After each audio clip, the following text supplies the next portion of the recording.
BR9 TV Telugu news channel కు స్వాగతం.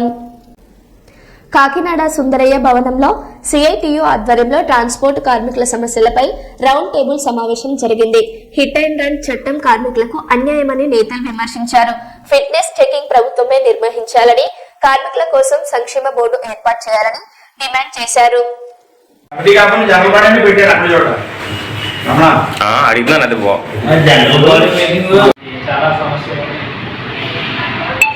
ఎంత దారుణంగా ఉన్నాయంటే విషయం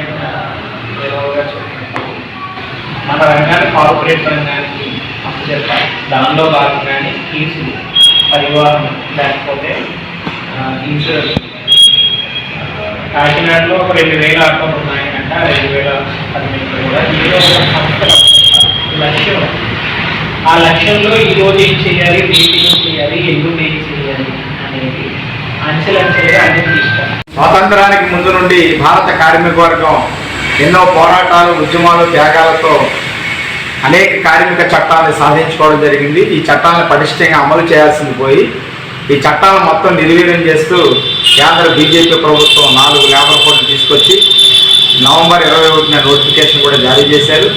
మన రాష్ట్ర ప్రభుత్వం కూడా అత్యంత దుర్మార్గంగా 8 గంటల పని విధానాన్ని 10 గంటల వరకు పని చేయించుకోవచ్చు, ఇంకా అవసరమైతే 12-13 గంటలు కూడా పని చేయించుకోవచ్చు అని పోరాటాలు, త్యాగాలతో సాధించుకుని 8 గంటల పని విధానాన్ని కూడా దెబ్బతీస్తున్నారు.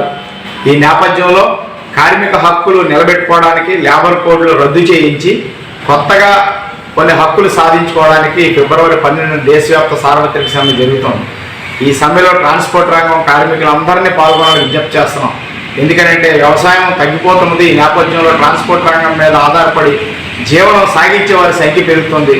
యాక్సిడెంట్ల పేరుతో పెద్ద ఎత్తున జరిమానాలు, జైలు శిక్షలు పెంచుతున్నారు. యాక్సిడెంట్లు ఎందుకు జరుగుతున్నాయి, దానికి కారణాలు ఏమిటి, ప్రభుత్వం చేయాల్సినటువంటి బాధ్యత ఏమిటి, రోడ్లు వెడల్పు సంగతి ఏంటి, రోడ్లు బాగోగుల సంగతి ఏంటి, పెట్రోలు డీజిల్ ధరల సంగతి ఏమిటి, అసలు డ్రైవర్లుగా జీవనం సాగిస్తున్న వారికి రక్షణ ఉందా, వారి జీవితానికి భద్రత ఏమిటి, వారికి ఏవైనా జరిగితే కుటుంబ సభ్యులకు భరోసా ఏమిటి, సంక్షేమ పథకం ఏదైనా ఉందా అనేది ఏమి ఆలోచించకుండా ఏకపక్షంగా యాక్సిడెంట్లకు కారణం పూర్తిగా డ్రైవర్ల మీదకే నెట్టేస్తూ ప్రభుత్వం ఇదంతా ఎందుకు చేస్తున్నారంటే ఈ ట్రాన్స్పోర్ట్ రంగాన్ని కార్పొరేట్ సెక్టర్కి అప్పగించడానికే ఇవన్నీ జరుగుతున్నాయి.